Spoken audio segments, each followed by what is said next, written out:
Oh, what's good, comic fam? It's great to see you. It's another week of comic books that we read that we're bringing back to the table to discuss. I'm sitting here with an Erica Slaughter mask, courtesy of Boom Studios, so my homie, Fire Guy. Hey, It's Ryan. it's me, it's Ryan. It's a little muffled, A little bit. but here's the thing. Comic fam, these are dope. These are so cool. But we gotta be real because they're gonna wanna go and get some of these. You can't wear these to, like, mask up outside. Like, this is not thick enough for This an is actual definitely mask. not COVID proof. No. Wear this over a normal mask that you would already be wearing. This is purely decorative. This is only going to protect your identity in the form of like a bank robbery or some sort of crime that you want to commit. Yeah, or if you're trying to stop some invisible monsters, whatever. But hit the subscribe button, slap that like button. Let's get into it. We're going to be chatting about 3 different comic book series that are fantastic. I don't know what's up with you, dude. You tend to do this to me, Ryan. You're like, hey, these are the books we should read. You map them out. I'm like, all right, what about this one? What about this one? What about this one? And then they all happen to be like different levels of disturbing, or they're all happen to be different levels of something that they all have to do with like one another. Like, they're kind of the same, And right now we're talking about body horror over and over and over again. We kind of are. We picked 3. We have a list kind of just generic books that we're gonna read, and then we kind of every week just category pick 3 of them. And so this week they ended up kind of all being really, really gory and kind of scary and dark. So I would put all of these under horror. that's a very good point. Yes, I would as well. All right, so what are we talking about? Because we have On Earth, which is something by Colin Bunn, and it is wacky. It is definitely like my style of comic book. Quick read and stuff that we're going to dive into just a little bit. As always, we do light spoilers in this video, but we make conscious decisions on what we let you know because we want you to read these, There's a reason why we're picking these. What else do we got? We're going to talk about Immortal Hulk. We're going to talk about a lot of Immortal Hulk. This is a tall pile. Yeah, we're going to talk about 36 issues of Immortal Hulk today. Strap in, guys. No, just kidding. We're not going to do that. But we're going to catch you up. And we have Joker by Jeff Lemire. This thing was freaking fantastic. Joker Killer Smile. Jeff Lemire, Andrea Sorrentino. Oh, and what? Jem Mint is going to join us on the mic? Yeah, stay tuned. So let's jump into it right out the gate with Immortal Hulk. I want to talk about Immortal Hulk. I've been waiting too long to talk about Immortal Hulk. Yeah. It was all the rage for a while there, and then it feels like a lot of people dropped off Immortal Hulk, and so now I feel like it might not be a bad time to start talking about it. I was on the cusp as reading through issues 1 to 26, 25, right around there. Whenever it kind of got really wacky into space, there were points where it's like, I got to reread this comic again. I got to look up this character. I got to do this, and that. And typically that's a deterrent for me. I compare that to like Legion of Superheroes a little bit, where it's just so much stuff going on. There's a new character and he's actually that other character who was actually this other character. But here's the thing. It's worth it. That's what makes this really special is Al Ewing brought the heat with this comic book, changed so much of what we know the Hulk to be. There's a reason this run is so well received, so popular. It's really good. It's really good. And I say this as a person who has Hulk is one of the characters on my no-no list, I guess you could say. Somebody I have never really been a fan of. I've never really thought like that he appealed to me.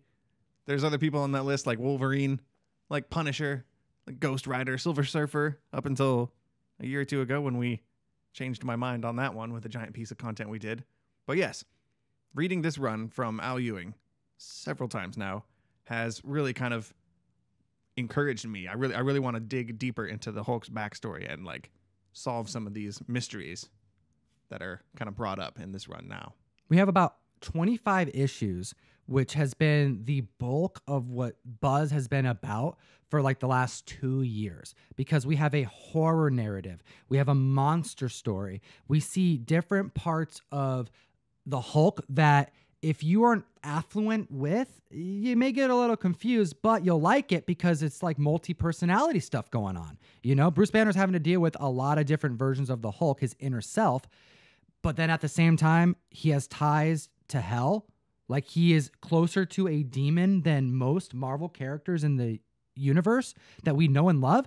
Wait a minute. He's immortal and he's savage, but he's also Battle Hulk and Mr. Fix-It and the devil incarnate. And he's the last being to make it to the end of the universe at the end of time. There's a lot of things we learn in 25 issues, but we're not here to talk about that, because by issue 26, it's kind of a great opportunity to start back in with a new narrative. Exactly.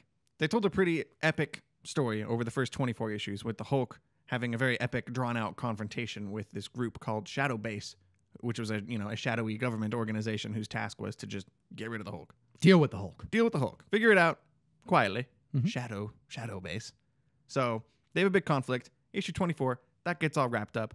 Hulk is basically now in charge of this base. He's got this crazy billion-dollar military budget and kind of a clean slate.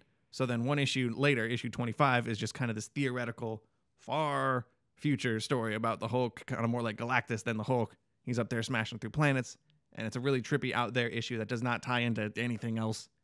And right after that, issue 26 is kind of the jumping on point that Tom and I at least jumped onto. We're going to talk about everything from issue 26 on through issue 36. Which is a great place to start up at, but I encourage everyone to read everything from before, because it gets scary, it gets like thought-provoking. You see the Hulk cut up into multiple pieces because he's just trying to learn about himself. I mean, you get to learn a lot about the man underneath the skin. True. There's a lot here, and if you want to, you can jump on to issue 26. But I would also recommend starting from number 1 and just digging in, because there's a lot here. It's really good. We got 3 antagonists to chat about. We have Dario Agger, which we've been actually discussing quite a bit because of Thor MCU spec. You know, that Minotaur. Right. Christian Bale is potentially playing him in a Thor sequel. There hasn't really been any further news on that lately, but I couldn't help but picture him while reading these. So see how that goes. He's like a combination of all of the worst parts of capitalism in the United States. You know, he kind of represents the person representing YouTube and Facebook and Amazon. You know, it's just everything that is looked at as the reason why things are not going well in the country right now. And that kind of starts us out with this process Bruce wants to take us on, which is fixing the world. Bruce Banner kind of has it in his mind that he is, up until now, has kind of just been attacking the symptoms of what's wrong with humanity. And in his mind now, the best way to kind of fix everything is to dig into the actual root of the problem, which is this company Roxxon, which is kind of like an ever-present corporation in the Marvel universe. It's like this the worst of the worst company. Yes, they're somehow, like Tom was saying, they're kind of like a weird mixture of Amazon and Facebook and like Fox News and faceless oil corporations and like big banks. It feels like a big kind of amorphous mix of everything bad, you know. And the Hulk versus a CEO of a corporation is a very strange place for a fighting smash 'em up kind of character to be in. So it raises a lot of interesting conflicts as to how do you even go about attacking like an organization like that. Well, the method that he's going to use is by doing a callback to a prototype version of the Hulk from the 1960s. Yeah, we're talking about Jack Kirby, Ditko, Kaiju, Xemnu. So this guy was a product of the era of Marvel Comics right before they kind of hit it big with superheroes in the early 60s.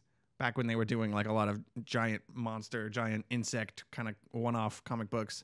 They made this comic about the Hulk, which was just a big furry kind of beast-looking guy. That's right. We got only 2 issues of this guy before they would make him into the monster that we know, Bruce Banner. Journey into Mystery 62 and 66 from 1960 and 1961. Could you say they gold-balled this guy?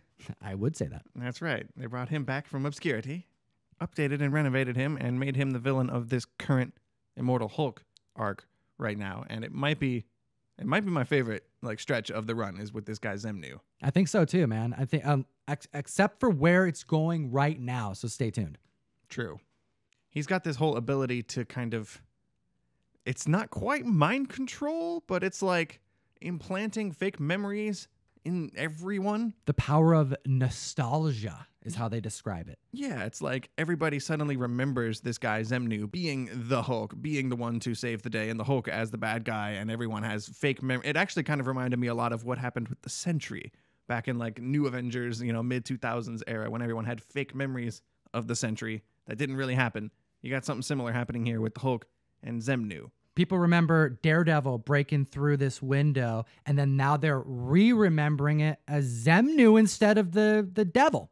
Exactly. as somebody like the Hulk, who is known for smashing stuff and having big muscles and punching things, it's kind of hard for him to go against a villain whose main ability is mental powers, you know, and he can throw down too. Like, they can fight, but that's not the way to achieve victory here. And Dario Agger, the Minotaur, is aware of this and is positioning this guy Zemnu as a fake kind of hero out there to get into public confrontations with the Hulk, to make the Hulk look bad, and to use his media empire to kind of spin everything and put a bad light on the Hulk. There's a lot going on, is the short version. How relevant are the problems that Bruce is trying to fix right now in these pages? Because that's some of my favorite parts of this storytelling. Yeah, it's a little depressing, but we hear Bruce Banner's justification for a lot of this stuff. And he points out, you know, the state of the world right now with climate change and hurricanes and wildfires. Things that we here on the West Coast can look out our window and see happening right now. Dude, so it's like gray outside, man. And it's like 80 degrees. It looks like sunny. the mist. It's pretty scary. Yeah, it's strange. So seeing Hulk kind of committed to, no matter what, kind of making change when change is not something that, you know, organically will happen on its own. So you need somebody like Hulk. His mentality here is this needs to change, you know, one way or the other. So he basically starts a whole movement. And there's even like people, the people in the city rising up and wearing like plastic Hulk masks. Kind of reminded me of like the Joker masks in the Joker movie. Kind of like V for Vendetta status a bit. Right. And they were spray painting like, you know, Hulk smash or we believe in Hulk and all that stuff. And even that kind of, there was a lot of like rioting and police echoes of stuff that's happening right now too. So there's just all kinds of weird, you know, prescient sort of things that were very, very much on point for the way the world is in 2020 right now. That's why I'm loving this book, this run by Al Ewing, because as mentioned, we start with a horror narrative closer to, like, I don't know, akin to an EC book. You know, where's the ending at that's going to just make you go, oh my gosh, that sucks. That's just like the thing that's going to hit me in the stomach right before. He's like, you think everything's good, you go to the last page and you're like, oh, geez. Okay, you have those moments, but then you also have these like supernatural moments where you're in hell. There's a lot of, like psychological conversations and hell and ghosts and family guilt, and like there's a lot of bases they cover here. But then you're going over, you know, what's going on with Betty. Now she's like evolving into this like bird monster, you know. Okay, well, that's kind of cool too. It's very scary. But then now we're getting into politics, and we're getting into celebrity. We're getting into the Hulk finding out that he is now becoming someone that people like. Excuse me, Mr. Hulk? Yes. Can we get a photo? 100%, little person. Say green. Green. Green. Did you get that? And then having to deal with the consequence of losing that. Because we know that the Savage Hulk, the version of the Hulk that we like, and we really know for such a long time, is someone who is, you know, it's kind of dumb. He doesn't want to get hurt. You know, he's very simple, and he likes seeing the support, and that's about to be just taken away really quick. I don't know if a lot of people had dropped off this book, but the conversation seems to kind of disappear. Like, people aren't talking about Immortal Hulk as much as they were pre-issue 25. And I think the realism of the modern issues on here have turned some people off. Mm-hmm. But way easier to follow from issue 26 on, though. Like, if you're looking to get into a narrative where you're not going to be having to read it twice a lot of the time, like really from 26 on, it's going to be just a page-by-page fun book with that hint of horror into it. But, dude, you got to get to the leader, man, because now we're caught up with a third villain that is literally the opposite of the Hulk, because the Hulk is strength. The Hulk is savage. The Hulk lives to keep Bruce Banner alive, right? Like, he is strength. He is everything. But the opposite of that is the brains. And that's what the leader is. The leader is smart. He's cunning. And he is the foe that's emerging to be his scariest antagonist. This book has a good tendency to kind of let things build up in the background over time. In the first 20 plus issues, there was this general who was in charge of the Shadow Base that over time they built up to make him more and more intimidating and powerful of a threat until he's got his own like Hulk suit thing and he's having a big fight with the Hulk. And that takes 20 issues to build up. We've been seeing this stuff with the leader kind of slowly build up in the background in the same way. So he's not exactly there yet. I think in about maybe 2 or 3 issues, something's going to pop off with him, and we're going to see a whole new conflict sort of spin out of this, because it appears that we are done with the Minotaur. We are done with Zemnu. It appears. I'm sure something's gonna happen with them later. Something always comes back around. I hope we do see more of Zemnu later. By the way, because I love that dude. I'm gonna go back and find some older stories he's been in, because he's not really around that much. These are all basically new characters to me. This is my first real big Hulk ongoing story. Like, if I want to figure out what's going on with Joe Fixit, you know, I can dig more into the Hulk backstory and learn more about Joe Fixit, or with Rick Jones, like what's he been up to, or Amadeus Cho, like totally awesome Hulk stuff that happened right before this. You know, Yeah, I love that conversation that he has with Amadeus Cho. Amadeus is like, yo, am I also affected? Like, am I not going to be able to die? Am I immortal too? And Hulk's like, you don't want to find out. Like, you don't want to like do what you got to do to find out if you can withstand destruction. Yeah, to figure that out, you have to die. So, I mean, go ahead and try, I guess. But I wouldn't, you know, it's not something you want to figure out. I don't know. Comic fam, this is a run that you got to read. I hope we did it justice, because we don't want to spoil too much, because every one of these issues, to me, on a scale of 10, it's 9 to 10. Every single one. There's something I like about all of them. And this right here is probably some of the best superhero storytelling we've had in a couple years. Yes, this is, at least for me, this is consistently near the top of Marvel books. I would put this up there with Daredevil, with Thor, probably like Venom as like top 4. I'm trying to think of some other Marvel books that are coming out right now, but those are easily the greatest right now books coming out of Marvel Comics, in my opinion.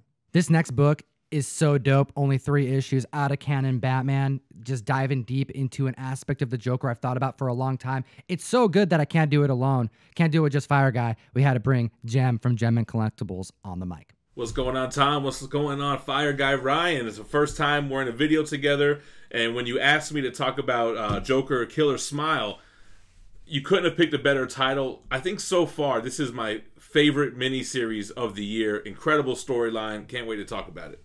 That's exciting.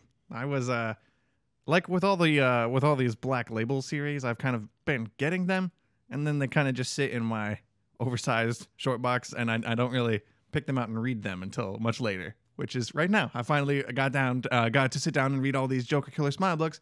They are really good, and we're going to talk about them, and I'm excited. We got Jeff Lemire, Andrea Sorrentino. The art in this is incredible. The narrative is something that I feel like should have been written a long time ago.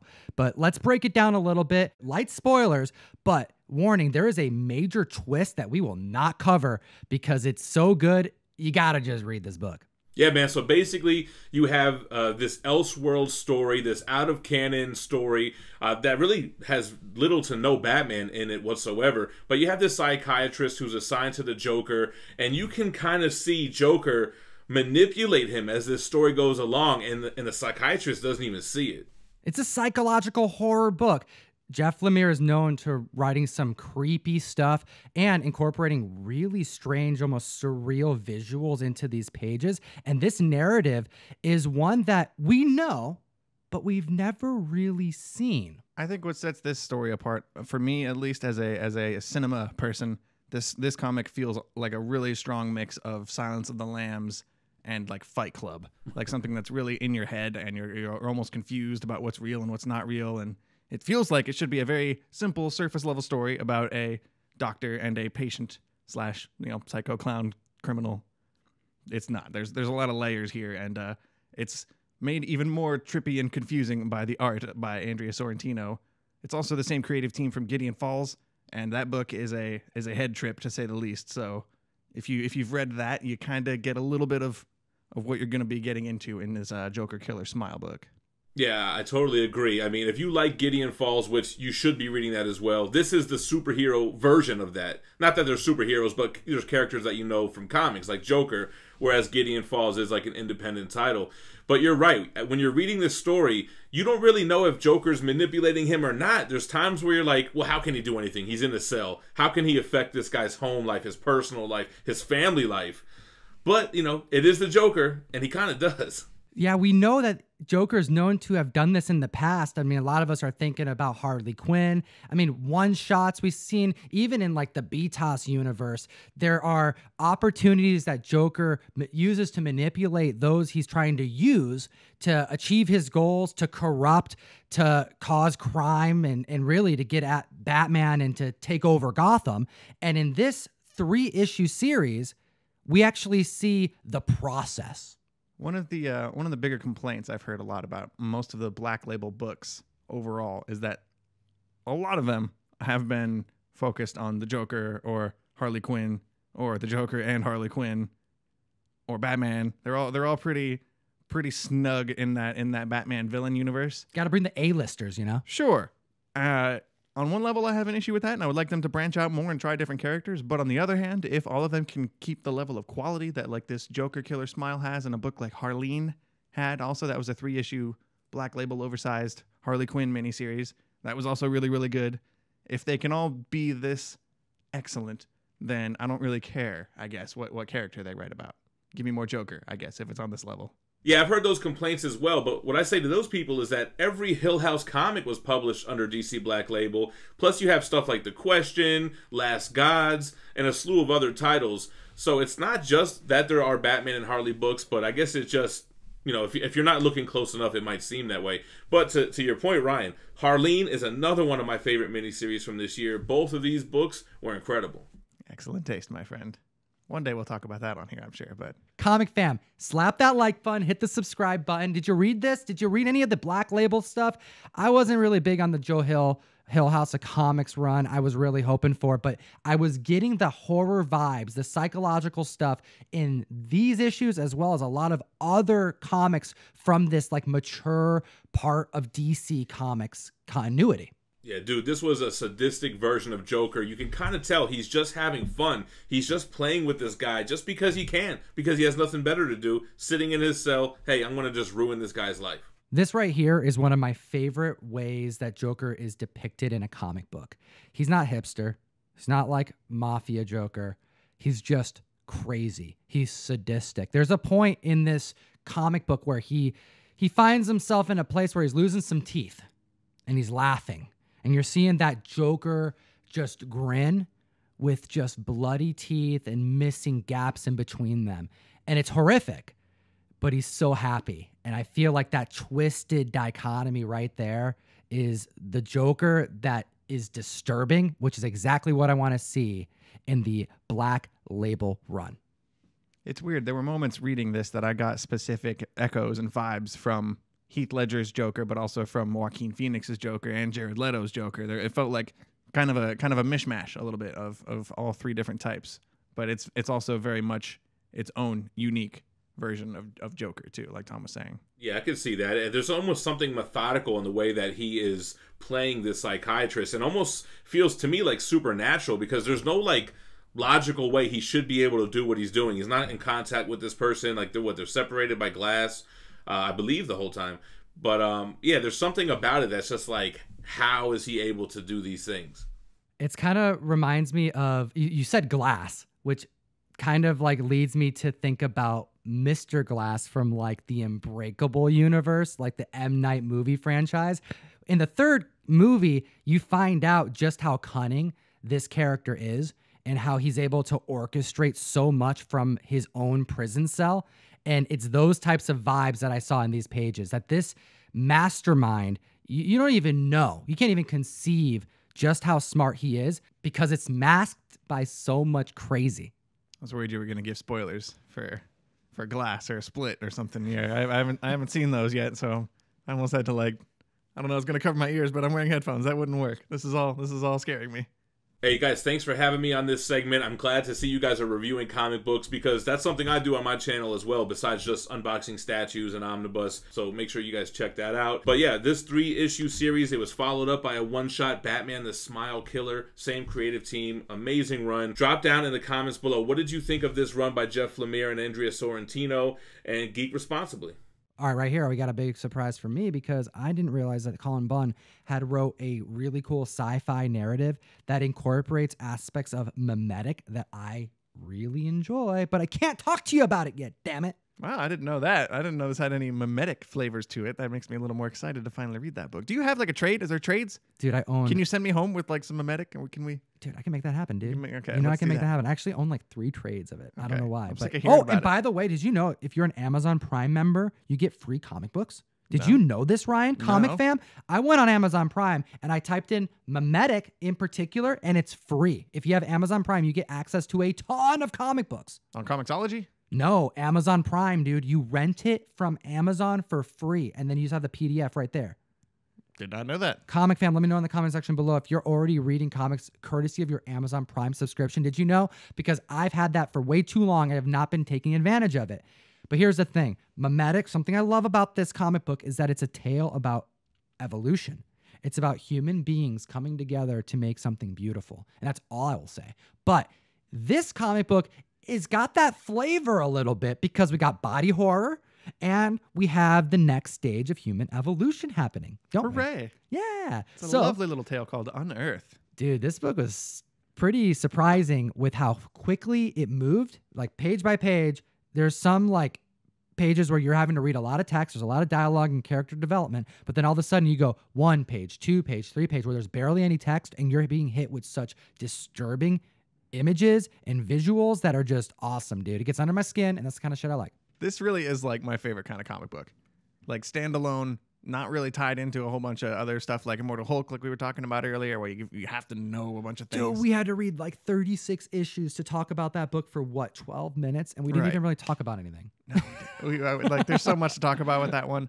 It's hard to figure out how to tackle that plot line, and we didn't do it justice. We should just go back and re-record the We're whole just gonna thing. do the whole thing over again. Hit the like button, fam. But on Earth, there's 7 issues that are out right now. We're only really going to talk about the first 5, Yep. and like Tom says, it does happen quick. There's a lot of really scary action happening here, so you can just turn the page. Like in the best horror, stuff just pops out at you sometimes. Ryan, who made it? Who made it? It was Cullen Bunn and Kyle Strom.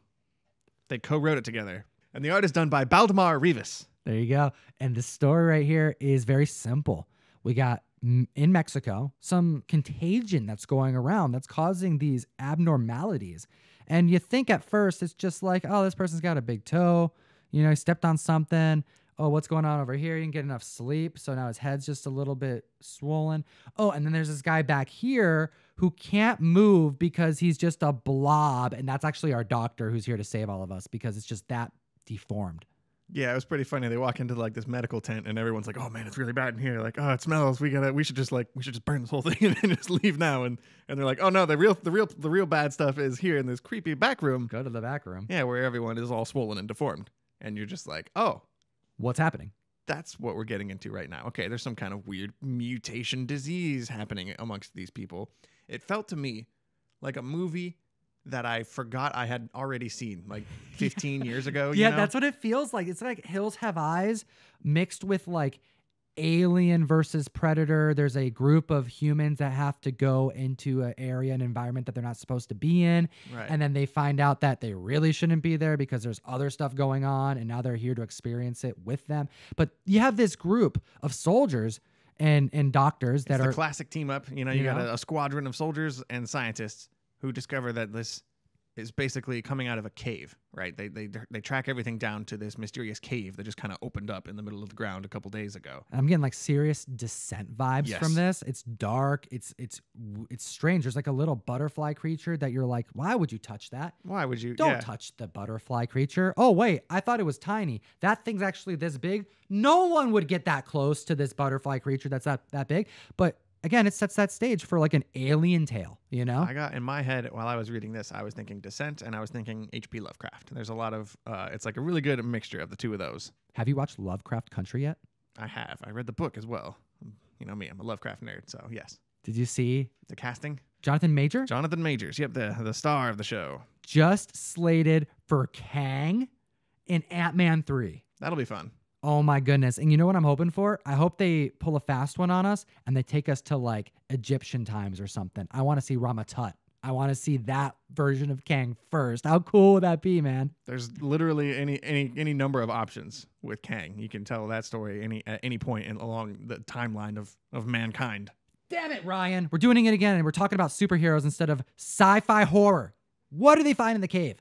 They find a whole bunch of scary creatures. How many details would you like? I don't Tom? think I want to go much further than that. Right? I don't want to spoil How do this we for the comic fam too much because it really felt like this came and went. Like not a lot of people talked about Unearthed. I subscribed to it. I read the first issue when it came out. I was like, oh wow, that's really good.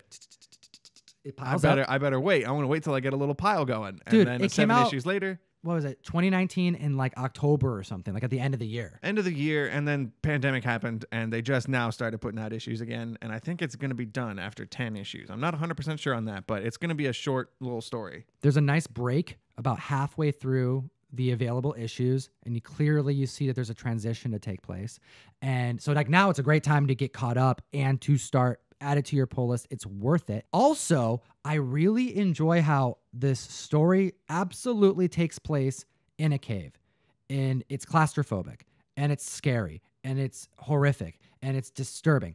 But you also get panels of what's going on outside of the cave. The reason why they're in the cave is because stuff is already affecting our reality, our world. There's people in villages in Mexico. There's things going on that's actively happening because of what's happening in the cave. So you get a little taste of whatever they're dealing with in this cave, it's still happening out there, and they're going to have to deal with it after the fact. It's somehow kind of contagious. Yes. It's not just creatures that morph and like mutate your body.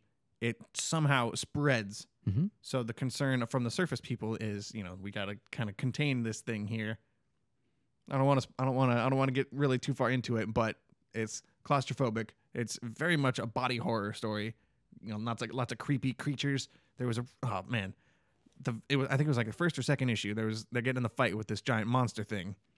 Turns out the guy is the whole monster is made of like goo. He's like a blob monster, and this one guy gets like stuck in the blob and just kind of like slowly, Mamma mia! Just like absorbed He's in the blob now. Yes. He's part of the creature. and he just now. dies, and that's. Like absorbing into And the you creature. can hear him like kind of saying like no, this is like I don't want this, and he just slowly slips in and just kind of like suffocates in the goo of the monster, and it's like a whole different kind of like a horrifying story. Like yes, I want that, please. My jam. This is the kind of comic book stuff I like, and you did a great job picking some of these for us. We got lucky, and shout out to Gem Mint for joining us on the mic today. Comic fam, I want to know your thoughts in the comment section below. What are you reading? Are you reading any of these? We're trying to go through and find great opportunities for you to get brought into a series that you may not be caught up on, and reminded of recent series that are out that are prime for reading because they're so epic. You know what? You're either going to read it now or you're going to read it in 3 years when it hits to volume 3 and you're wishing you read all of volume 1. That's such a good way to put it. It's a good reminder to read your comics when you get them, and don't just let them pile up in your short box and forget about them for a year plus like I do.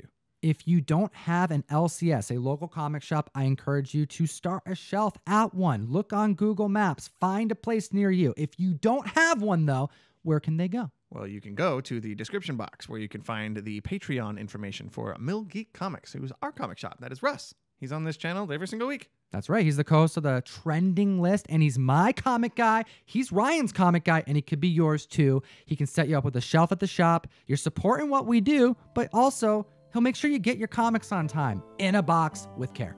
All of those are really good ideas and all good examples of geeking responsibly.